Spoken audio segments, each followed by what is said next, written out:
watching something awful.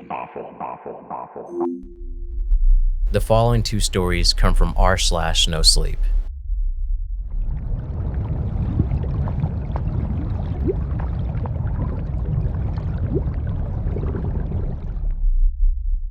My brother died when I was 7 years old. He was 13.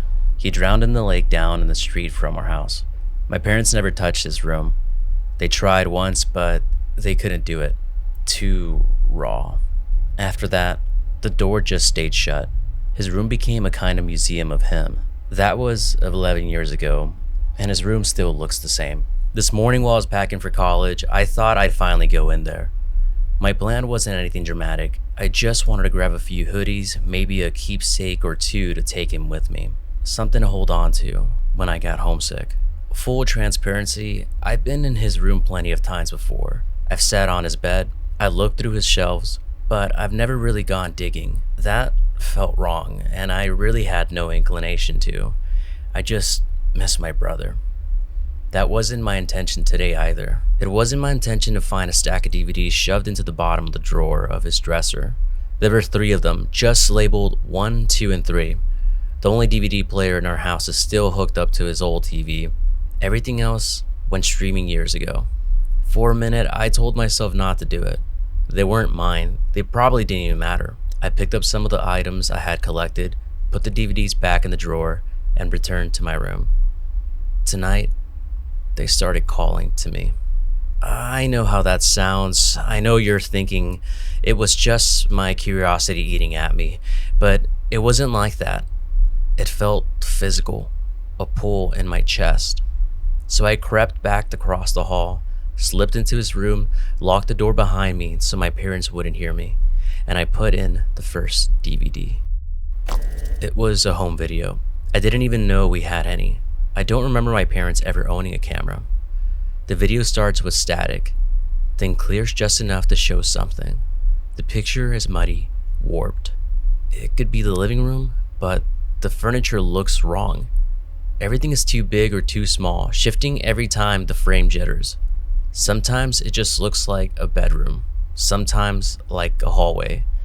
No faces, no clear shapes, just flickering shadows that don't match what the voices are saying. Because there are voices, familiar ones, laughter, clicking dishes, and my mom calling my brother's name, it sounds like family in the background, just out of sight. I hear my brother's laughter, and the sound swallows me whole. It rings through my head, bouncing off the bones that make up my skull. Then beneath it is another voice, low, deliberate, close enough that you couldn't miss it. You haven't noticed yet? Then the video cut off, just like that. I scrambled to replay it, not even thinking about the other 2 discs still stacked under the TV. I just wanted to hear him laugh again. That laugh. I tried not to think about the end, though the fear of it was crawling slowly up my spine as I hit play. Because the way I spoke, it sounded like it wasn't part of the recording at all, like it was speaking to the camera, to me. I pressed play again, this time pausing every few seconds, desperate to make sense of what I was seeing. But nothing held still. Everything on the film looked almost familiar, like a room you swear you've been in but can't place. The walls are a little too narrow, and the colors are washed out enough to make it something you've never seen before. It made me feel like my brain was short-circuiting. Then I froze the frame just before the moment he laughed. And there it was, a caption, faint and yellow, burned into the corner of the screen. July 30, 2015. 7 months after my brother drowned. My first thought was that it was a glitch. It had to be. The camera must have been off by a year. There's no other explanation. I forced myself to breathe and to shove back the rising panic. Then I pressed play again. His laugh filled the room, and for a second, my fear washed away. It was just him again. He was alive, warm, present. A bittersweet rush of comfort and grief. But then the voice returned, closer this time, wet against the microphone, broken and cutting in and out like static. You noticed. I ripped the DVD off the player and threw it across the room. I don't even know why I did it. Adrenaline, I guess. My hands were shaking so hard I couldn't control myself. I'm trying to think of logical explanations. I want to believe there's none, but every reason I come up with feels paper thin. I just bolted back to my room and dove under my covers. Like that would help. I don't want to watch the other videos. I don't, but I feel them pulling at me, like they're not finished.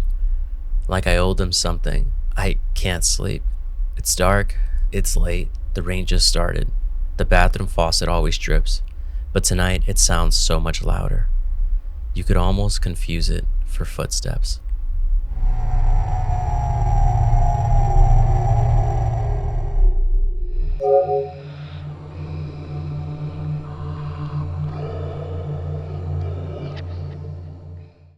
Has anyone ever been in a situation like this before? So, anyway, it all started last week. I live with 4 roommates: Jess, Lily, Dane, and Miguel. Lily is the one who I'm pretty sure is dead, even though my housemates all say she's pretending. And at first, I did think she was pretending. It's an old trick of hers. She's super introverted, and sometimes if she's overwhelmed or just doesn't want to talk, she'll pretend to be asleep. We call it her playing possum. But now she's been playing possum for nearly a week. Her eyes are open. Her face is this grayish white and has been turning kind of purplish. Her body is bloating, and I saw a fly land on her eyeball, and I think it laid eggs there. She hasn't changed out of her panda onesie since she started playing possum last Monday. She smells. She smells like a corpse smells, like rotting meat. And that panda onesie, that panda suit is so gross. I'm pretty sure she died in the last Monday, and everyone is just in some kind of denial. But does that even make sense? I mean, how is it 3 other people are all saying she's alive and that I'm delusional? Is it just some bizarre social experiment? I keep waiting for some reality TV host to pop out from behind the potted plant and a hidden audience to start laughing or clapping. I feel like I'm coming unglued from reality. I'm sitting on the sofa as I write this, by the way. Sitting here, looking across the TV room at Lily, who's propped up in the same chair she died in, eyes wide open, flesh bloated and lips purplish, and skin just... I think she's gonna start leaking into that chair. But let me rewind us to last Sunday. Sunday is when we hit the old lady's cat. It wasn't on purpose. We'd all had a bit too much to drink, and I was driving, and Dane was in the passenger seat, and Jess and Miguel and Lily were in the back, and the cat, it just freaking raced out into the road. Solid black, and then there was a thump. My stomach flipped. And then this old woman came out of her house and saw her cat had been hit and screamed and screamed. Lily told her she should have kept her cat inside, not let it wander near a busy road. Anyways, long story short, I think that lady was a witch and hexed us for killing her cat. More specifically, I think she hexed Lily. I mean, I don't think, I know, because the woman said some words in a strange language and we all called her crazy and drove home. So that was Sunday night. Come Monday, when I came out for breakfast, I was up early as usual. The only person out in her chair in the living room was Lily, bundled up in her panda onesie. I said good morning, but she had 1,000-yard stare. I figured she just wanted to be left alone and didn't think anything more of it until I got home from work in the afternoon.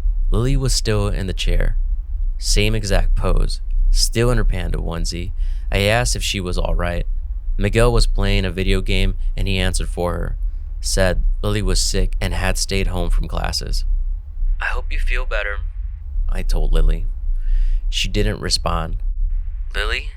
I said. She didn't respond. "Hey, Lily, I said I hope." "Chill, just leave her alone," snapped Miguel, who seemed annoyed because I was interrupting his game. I thought it was weird, but I let it go because he was acting so normal. But at dinner, she was still in the same chair in the same pose and hadn't moved.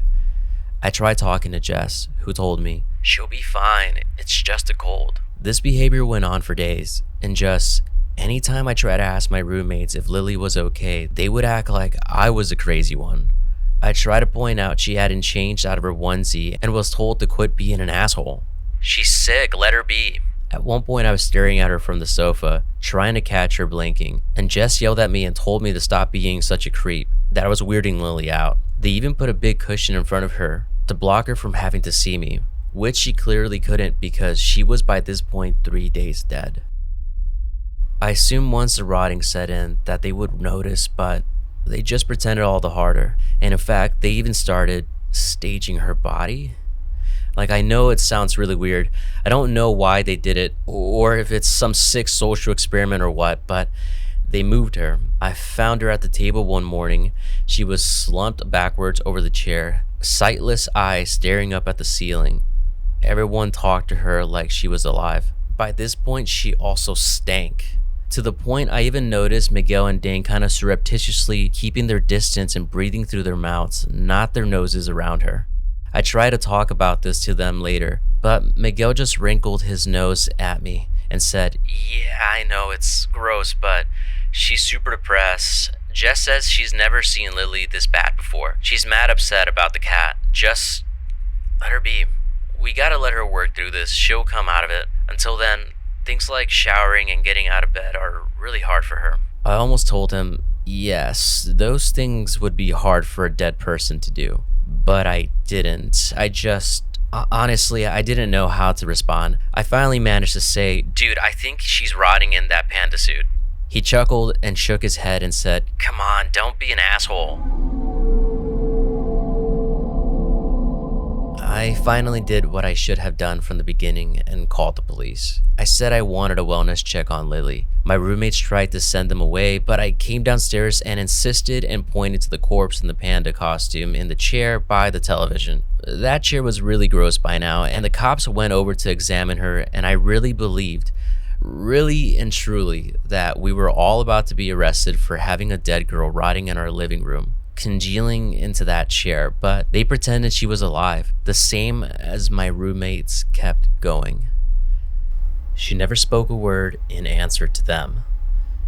Never moved. Later, Jess took me aside and told me my actions were uncalled for and that all I did was make things worse for Lily. So now, I'm not sure what to do. Update. It's been several days since I wrote the above stuff, and as you can imagine, her body became severely decomposed. Also, I confronted my roommates. We got into a huge fight. I told them that clearly the witch's hex had done something to Lily, that it was blinding them, and we were all living with a dead girl.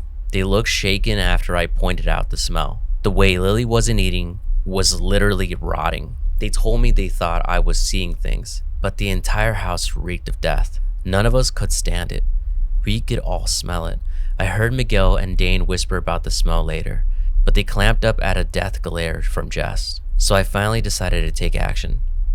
Last night, I bundled up the corpse in a panda suit and drove it out into the woods. There's these high bluffs out there. I tossed the corpse down the rocks. The animals out there will pick it to pieces, if it isn't already too rotten for them to eat. I came back home and also cleaned up around the house and put that disgusting chair out on the curb and finally went to bed. In the morning, I woke up to Jess having a panic attack. She demanded to know where Lily was. I told her Lily left and Jess accused me of lying. Miguel seemed relieved though. While Jess went out in her car to go reaching out for Lily, Miguel told me he could finally breathe again and that it really smelled bad in here and someone needed to do something. He said he hoped Lily got the help she needed, but this wasn't the right place for her, and she probably needed inpatient treatment. I refrained from telling him that I thought it was way too late for a hospital. Anyway, her body being gone should be a good thing, except I think the hex is now hitting the rest of us, because Dane, he's always a late sleeper. He didn't wake up through Jess's freak out or my conversation with Miguel. But now it's afternoon and I just came out and found him sitting next to Miguel on the sofa, playing video games. Only he's not actually playing. His eyes stare straight ahead of him. His hands don't move. There's a first-person shooter on screen and Miguel keeps telling Dane he needs to step up his game. But Dane is literally doing nothing, seeing nothing. I think he's like Lily was last Monday. Like the hex hit him and now he's dead, but nobody can see it. I don't know if I should wait for his body to rot or if I should just take him out to the bluff sooner. If this plays out the same way, Miguel won't stop pretending Dane is just fine. Jess will come home and also believe that he's still alive, Even the police will believe it. Why am I the one the hex didn't hit? Why am I the only one who can see that they're dead?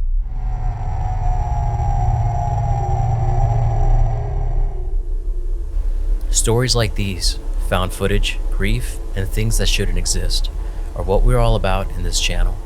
I'll be sharing more short narrations like this while I continue working on my larger investigations. I remember him just yelling, "You never should have touched my fiance." He's kidnapped and tortured by the love of my life, my soulmate. If you want to stay here, then subscribe.